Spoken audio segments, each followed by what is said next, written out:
striker cost, so even though Omar a call off striking, but here incidents are leading up to the strike. Near here how we can deal with those matters, and of course we have other hospitals and can health issues. Rav Abrajum, the Edika no pay ma menchia mfanchia kesema Ghana mampanyini 2029. The next president of Ghana 2029. President Dr. Mamudu Bawumia. Okay. 2029. The Equasway. Ghana Mampanyina Yebenyano. After His Excellency John Dramani Mahama. We are well prepared. We'll go through the training of becoming a president. A former vice president. Why you be we're looking at their incompetence, whatever they are doing currently. The next president, Dr. Mamudu Bawumia. I see. And I'll pay Ghana Mampanyina. Otia pakan muba oti mununku muba na all prepare no na all consultations na all engagement na problems are Ghana for famu nyina no oti fie no osia bibi free na all prefer solutions.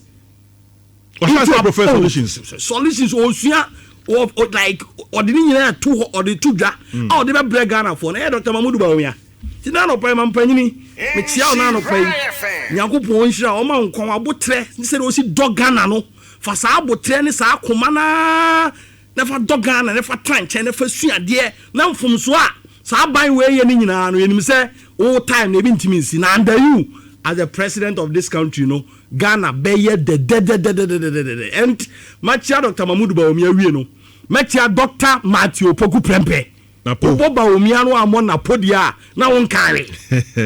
So Boba Omiano an kan na po an soso dia. Twins. Your campaign song credit ko 2028. Ba Omiana po obiansa wom. Ba Omiana po obiansa wom. Enti papa former education minister, former health energy minister, former member of parliament for Nhyira South, Dr. Matthew Poku Prempe papa and I pay mechia on so na MPP for na abusuafo a omutie nyina ko abrachum media mejiri se konfo ano chia asemi me no atna radio so ache pa bebre na sometimes when you somehow different ye be kan no one NC hospital do miss handsome no mabre okay mabre dia asem na aba almost esase be 3 weeks a month ago. And I have seen your complaints in a report. Kakra say obi yare na de ne ko accident in the emergency center any papa mampanyini that George kumkufo be see ye. E ka konfo anochi teaching hospital hono. Only first point of contact. So nya yale mu humpa wanya nkwanhia ya ma referral every baby hospital bia first point of reception and as ebedin ka jo accident in the emergency center ho. Hospital ni nyina that is the face of the hospital. And I no George kumkufo under the new patriotic party any see any here say tete say afedie so obi yare obi nyaka nkwanhia accident a ehu near the need emergency ho a doctor for company for no chese ho no aye mama ye nya ba bi mfa ni panto so they started uduru ha obetimi atena ho 1 hour 2 hours obi kura ti bi 24 hours no nya ba bi enai na doctor for emehwe no na wo mu yare fa wo free hospital foforo near do be do emergency ho not 24 hours another 1 day ye nya bed impom for how to so doctor mehwe nurse may receive you oda so the ambulance him now question be one sana 24 hours na so people started dying quietly and silently abla ye nim na de na ne kokodo bia no no ya tuka ne de ne ko eno ne ma management of Conformity Teaching Hospital led by the chief executive officer Eddie Krata Abetuja, even supported by the doctors and the nurses. Eddie Krata Abetuja said your problems in this cost and nipe wound. Let me say this. My constituency officer back on Nhyira. Wow. I'm telling you. Too bad. I am telling you. My constituency officer, deputy youth organizer for Nsuta. Nsuta Kwaman Beposo. In the course of all these Bruhaya and Nhyira FM in a way. And there's something I can say, Mewa, what if you have a candy there?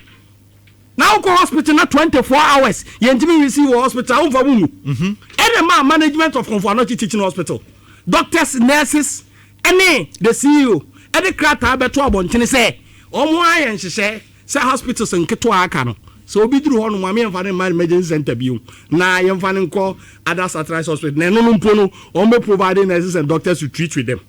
I think that the suggestion was good. Our doctors ni nyinaa supported it.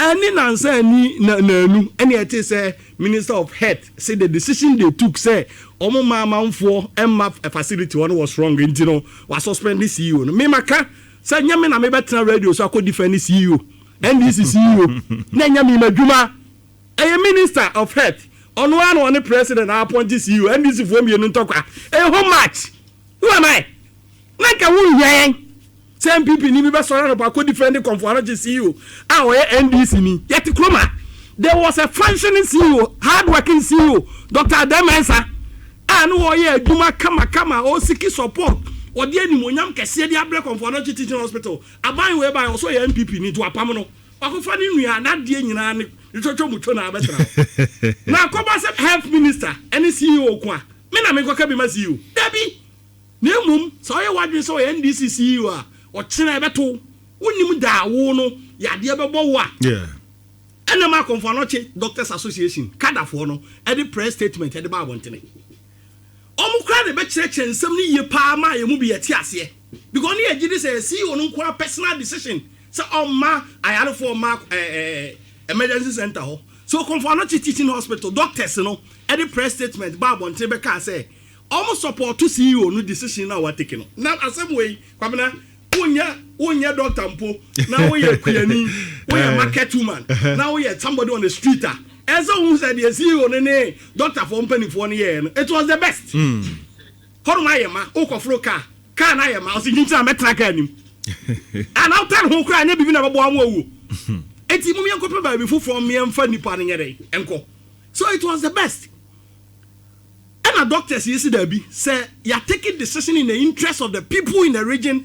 Any a patient about hospital na mo se bon plan no apam CEO no de ene ye doctors na ba sara so ye bu enkwasiafo as ye nim nyansa ye nim de ye meanwhile who health minister no you are not working there what in crime and a woman instruction by any ye tia de mu no any nim problems ahead there ye fam and ma doctors no so e declare support for the CEO ebasa no dia na asono mienu o mo kontokwa kwabra pratu na nnuano ne nhoma ne tatia ne wan kitinkete na wasie no ye ni hunu amane then Ghanaians started complaining about kind the press statement of Conference Doctors Association comment on the temporary congestion at the accident and emergency unit and the subsequent query issued to the chief executive officer so statement you mu no omo kire so what problems omo facing na enya congestion in kwao looking at the numbers 16 regions e wo Ghana ha kwabra emu 12 dumienu ena eba konfo ano chebesa omo yare 4 pen ema ha okay and the doctors in the and nurses say adwuma emergency they are already overstretched omo ye adwuma bro so according to their letter edu tambia equipment any man kitinkiti omo de be adwuma mboro omo nya bi hospital ho and the problems omo na mu no e more. In their letter, they even recommended, say, who have problems, there are already other existing hospitals are buying yes, here we are commissioner and Fidiani at the home. And to Omukuraji, say, instead, Senka, health minister, no, Eba take his decision, we know, as a Senka, or name penny for already Muano, now hospitals are who president Nana Danko Kufuado, any MPP are buying a CVA, a commission, you know. Then yem 2 among na yem feni pankom kopa yaresa. These were the issues. And I covered the whole of almost about 1 week, 10 days in semi de aba santiman wa bebili. Some way in a question. Then the issue of na say MPP are buying crowns or hospitals beblia we see we as we speak for almost 2 years of NDC administration, you know. Yem fa doctor for nurse for ne adwuma for nkom nkoye adwuma already. This is a government, this is a president. All but 2024 campaign and someone catch the Ghana for Numa a fire a fire soon Jenny Abrabo Munsem Hono. Or you're contrary. Me, I am tired. I am not ready to talk about hospitals MPPC here, hospitals NDCNC. The Ghana for near Santimine, Nipetia Santa Region, and say, hospitals are available. Kwabena, hospitals are available. Niyama wom, yes ye ne se komfo anoche na woko. Na se komfo anoche ma. There are other equally facilities are well equipped. Fasten and as a finish commission completed. Ghana ni no so all the doctors and nurses ni komo o metima ko so mo yare o meanwhile there were number of nurses bebre nso gufia o mo pa adwuma ye there were number of doctors nyakitoa bebre a o mo pa adwuma ye a o mo so do o mo TikTok o mo social media demonstrations ye wo hospitals ni niema o ha se you post o mo ko no mo ko adwuma so these are the issues makasa asem we mesa aka biu se wo ye NDC full soldier now what ya santimem now what ya Ashanti region ha now what ya me na no pay na the 12 regions are you take health care e komfo anoche ana say eto de eden anam say santiman edam finfinti no bono ahafo eastern region and northern region western region regions e twa ho ahia ni nyina komfo anoche ne some of the facilities in Ashanti region ha no mo gya yalesa now the ekoso ne okrom ha yi e de politics na the NDC panni be kanu na obetie and a regional minister akasai and a health minister akasai omo kasa na support mo say me near 2 p.m. otimampon o flash 2 p.m. asem na aba na serious enye the MPP ni NDC samu eye me ni umi oni ene enkwage it so ye social o ye TikToker na o kasa ma NDC na asem abai so one fa na ye nsi fom ni nyina ma aban ne pressure hospitals ahoro aya commission to self almost afari almost oko municipal hospital for Krom Kokobin now call hospital to say one regional hospital. These are hospitals they have been commissioned. So bibi kura wo man niam kakra bi esese empanifo do na esi form because also NDC ni na wutie me na no pe no uni sika wo yire nyewade me kwa America akọ gina wo me no kasa ne uni sika wo yire nyewa wo din me kwa UK ana London ana America akọ sane yare ana wakọ gina wo the only point of contact awo ye hospitals here twe we say na kasa che na we say na semen dey me head out to nkanda this is a very nice head out to nkra okay na we me ene man to aso me see sabi ma we na kofa hospitals ahoro ba na MPPC we made hospital we NMS hospitals and akufo ado commission we I'm tired but no radio so for many years me no me no kwabena since 2009 ya kasa ansem we sa ntimi betra me say kanu maako and akufo ado si we na everything okay man ko say ho we say na ba it's a humble appeal okay and doctors you know through Santene na me koto Santene da worma doctors now resume work but the problem still exists. All right, problem existing is say why ma okay hospitals na kana president akufo ado na ado dan ko akufo ado ene enjoy akufo ene aban ahoro aba aboa me asi na Santene mu ano kwabena mamu me emfanya politics o Mate Raf ye be din komo Maraf nkabi yenim de ka bebo no yenim de betwa hwe yenim de ebe friend ofie se ne yire yare ne ma ne papa because yale o Hussein wa man nkabi ma Hussein nkabi